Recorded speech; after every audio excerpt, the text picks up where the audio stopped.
lygos komandų, tačiau rungtynės susiklostė labai sunkiai. Kodėl? Manau, kad visos komandos šioje lygoje yra ganėtinai stiprios ir su kiekviena reikia kovoti ir kiekvieną reikia įvertinti.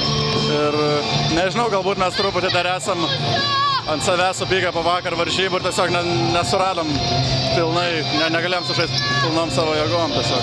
Po rungtynių Tartu Juventus žaidimas šiek tiek šlubuoja. Kur yra didžiausias problemas, kaip manai?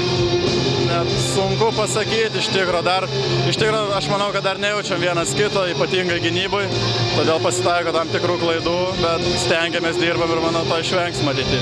Šiandien turėjo daugiau persvarą, bet važiuoju po krepšiu, bet po Juventus krepšiu atkovojo beveik 20 kamuolių. Kur problema? Galbūt jie labiau norėjo jos atkovoti. Pats lemiamų momentų pataikai du labai svarbius tolimus metimus.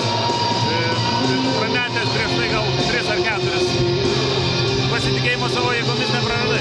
Ne, tiesiog visą laiką stengiausi padaryti, ką galiu pataikyti iš toli. Iš pradžių nesisekė, paskutiniai 2 įkrito. Tikiuosi tai bus ir toliau.